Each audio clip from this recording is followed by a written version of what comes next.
Hi guys! So time check, it's already 9 na. So ako itulog. And mag-run me tomorrow for the CCM, the Cebu Marathon. Mga 3 AM among start for the 21K. But before ta matulog, since kanina nag-ano man ta, diba? Nag-race kit reveal ta for CCM. So karon akong i-present sa inyo akong mga essentials for the race. So akong suoton during my first CCM. So, una ta sa mga essentials. So, muna siya kung bitbiton during the race. First, I have my GU Energy Gel. So, I think enough na ang 4 for the 21K. So, akong flavors are Espresso Love. So, muna siya kung one of my favorite flavor sa GU Energy Gel. And, nako isa. Sobrang nako ni siya actually atong Hoka na kong run sa Manila atong 42K s'mores iyang flavors. So here, naka-try pa kog other flavors kitong something mga sweet na mga flavors pero murag mas ganahan ko aning mas bet na ko ning Espresso Love. So I know natin mga lalay nga preference pero I think mas mas lower siya sa ako. Because actually first na ko nga try gid ani mga energy gels. Di gid ko fan og energy gel as in mudag ko pero sa sige na kog take murag na ko yung murag pattern kung saan ako siya pag-take para dili kayo siya luod kay first gina ko nga taning mga gels kay luod gid siya. So next, I also bring with me my this one, salt stick para iwas cramps. So it's a fast acting hydration chewable electrolyte tablet. Ayan. So napalit na siya sa CDO na ko na siya ng bahay sa dito. Basta kaya ng mga pamaligag mga supplements. I think napon sa inyo kung saan niyo siya mabay. Ano lang siya, ang 10 chewable tabs marag mag-cost siya og mga 200 something. So medyo pricey siya but very helpful kay ni sa race para diwas sa mga cramps. Labaw na kay especially if atong run is mga more than mag half marathon or mag full marathon. Very helpful siya. So gina-take na ko siya mga gina-alternate na ko siya sa gel. Hindi na ko siya ginasabay. Ang kiniling gel, I bought this for 115 sa Tobis. Sa Tobis ko nakabay. Pero I know that yung gabalik yung mga gel. So, ang iyang price, ma-range yung mga inanan. So, also, I bring with me my collapsible water bottle. Para kay usahay kay diba, I know na yung mga stations during the race.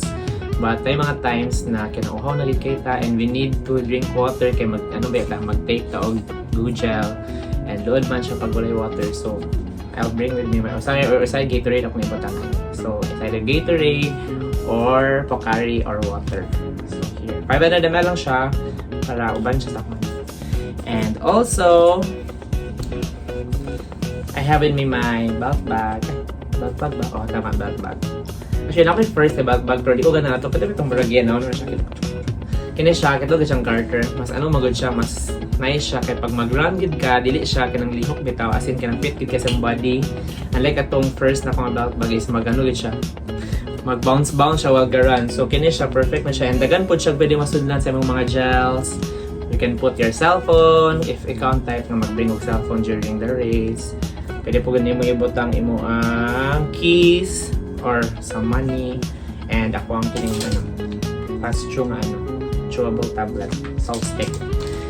And I also bring with me my syempre syempre since long run man siya pag-aware ko og kining shocks na bone conduction.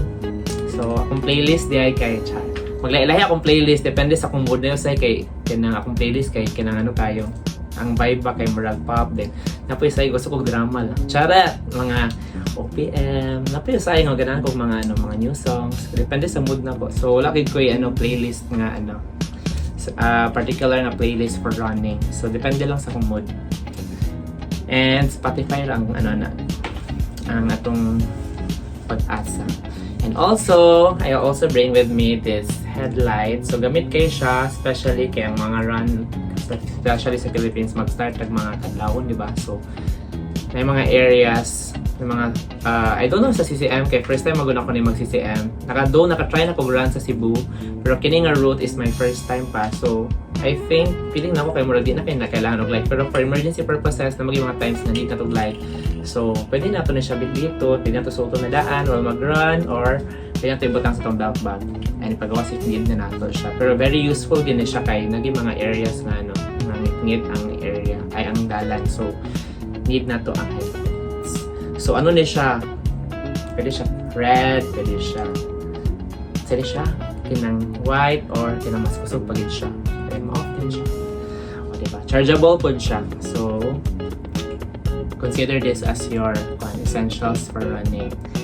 And also, gadala po ko sa ako ang eyewear sa akong sunglasses. It's a Sprinto sunglass. Kupaniya akong isa. So, basing gusto nyo dungagan, baka naman siya lang. Pero very useful na isa ko, especially pag mga long runs kay normally mabdan magitag hayag, no? Pero karon ang CCM will start at 3 a.m. Hopefully, ang target is di ako maabusan na malapas of 3 hours. So, kung 3 hours, mga 6, hopefully di na tayo mahayagan. No? Pero ako gagawin po na siyang ginabring gapon, maski di ka mahayagan kay mas ganahan ko mag-wear ani pag after bitaw sa run, kaya na ma-pictorial na. Mas nice magod pag mag-pictorial, pag mag-wear tag shades, diba? O, diba? Aura-aura. Aurahan dayon with the shades. Kay para dili kay klaro ang mga hago sa running ba. So, very useful di ako na siya. So, ako po siyang ginabring sa sa race. And of course, tapos ko yung ginadala nga actually di na ako siya ginadala pero ako siyang gina-apply before sa run. Kanya akong na-buy online sa TikTok, kining Kinetic Wax Anti-Recovery Magnesium. So ano ni siya, daily recovery of muscles and joints. Kanya wala na siya kinang i-plus lang bitaw. Humot siya, humot siya ga-plus. Pero kabalo ko pag kamo kang nag-run mo, nag-imig ka kadunggan nga mga na pod nani nga smell. So na I know nga apply pod mo banan. Para pod siya makatabang-tabang pod siya nga dili pod kadali mag-cramp sa imong legs. So I consider this also. And before po ko mag-run, so po ko apply ko petroleum jelly sa akong mga there is sa chest, there is sa mga ilok, there is sa somewhere sa basta diri sa mga singit-singit ng areas kay especially pag diri kay naay mga sahay natin mga suoton nga mga singlet nga mura bitaw siya pag magdugay kag run magsakit ang imong nipple sakit siya. So helpful gyapon ni petroleum jelly na mag-apply ta before na mag-run kay so far pag mag-apply gid ko ani wala gid siya maski pag unsa kataas akong edad di gid na ko ma-feel ang pain kay kanang ayun, ang udo mo ban gabutang sila gitong bitaw kinang ginabutang sa nipple. Pero ako kay mas okay na ko ani nga applyan lag petroleum jelly kay naka-try jud ko wala ko nag-apply petroleum jelly nag-LSD may sakit kayo siya as in like murag feeling na ko mura siya gadugo na nga feeling. So I know na uban runners nga murag gadugo sa uban mo siguro na basin kailangan mo mag-apply yung petroleum jelly.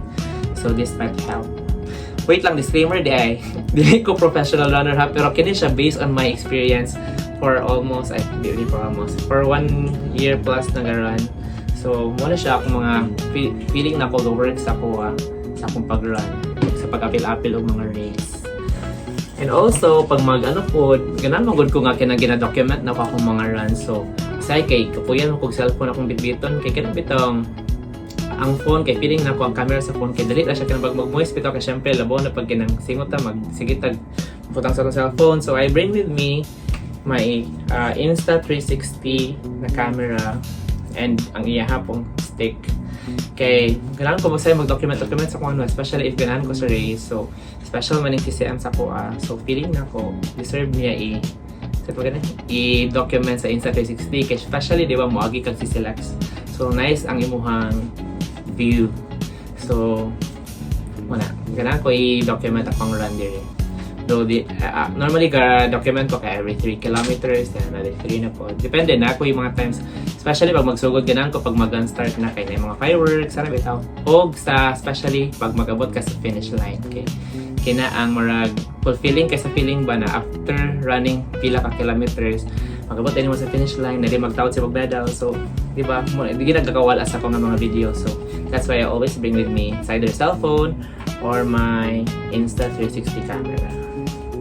And, so, unsa akong suoton is, I'll be wearing this. Actually, nasuot na ako na siya og dagan, pero supposedly, suoton ako na siya sa itong first na ko nga Hoka nga trilogy nga finals. Unfortunately, nag-cancel sila. So, gisuot na ko ni siya. Mura kitong nagsama kitong gay para yun gapo na mo graan. Maraming nag-LSD sa Manila. So, muna akong gisuot. Pair ni sila. It's from Adidas, Adizero. Adizero ba na siya? Adizero. Adidas. Color purple siya. So, ganahan ko ani. Camera light lang siya. So, muna akong suoton. Pagid na ko na siya nasuot kid og Grace. Kito lang sa Hoka unta nga na-cancel. Kaya kitong nidayon na din ang Hoka by December. Dahil na akong giwear ato. It's Adidas also, pero dili na kining purple. So, pero ako pang gina-consider ba sinisuot na ko ang ang race nga kitong sa CCM gid nga nga ilahang race shirt. And also, ayaw po kalimti pinaka-importante ato ang race bib. So, you can't enter the race, you can join the race without this. Okay, naman siya yung mga time chip. So, hindi man ma-detect ang imong pag-start o pag-end sa imong time. So, kailangan i-get siya. It's a must. And also, akong socks is also from Adidas. Tugay na kinis ako, aganan ko gamitan. So, dili na siya purple. And my shoes, for my shoes, muna na siya kung last. For my shoes, I'll be wearing Adidas Adizero Evo SL. So, para matchy-matchy siya sa akong suot. So, I also picked the violet one. So, nasuot na ako ni siya last year sa Hoka. So, sa Hoka na akong race, nagamit na ako ni siya. And so far, ganahan ko sa iya kay dili kayo gasakit kid ako ang mga legs. Though, last na ako gamit ani medyo sakit na sa lapalapak itong nag-run ko sa patumalan. Sa kitong Hoka nga kitong December na siya, kitong finals na yun. Medyo sakit sa pa pero mas okay na lang sa kung magsakit akong lapalapak compared sa magsakit akong lower leg. So for me, ganahan ko saya. I love this. So, but I'll be considering also other shoes. Pero for now, ganahan ko saya. And wala pa man po siya na okay pa man po ang iyang quality and efficacy sa tuba. Basta, mura to siya guys. Kung naman ko yung kulangan, siguro ako na lang ipahabol. So, matulog na ko in a while. So, I need to rest.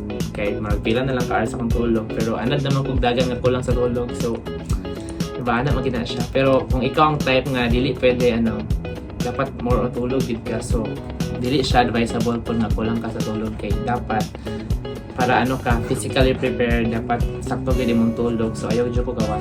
Kaya na uban mas ka-work siguro sa ila. Pero sa ako, I need to rest. Ay, kailangan po na ako mag-rest. Pero murag naanad na ko nga masig short ako rest. Murag okay, lagi ako. Bawit ang nagkagtulog after sa run. So, that's all. See you, CCM, and enjoy. Bye.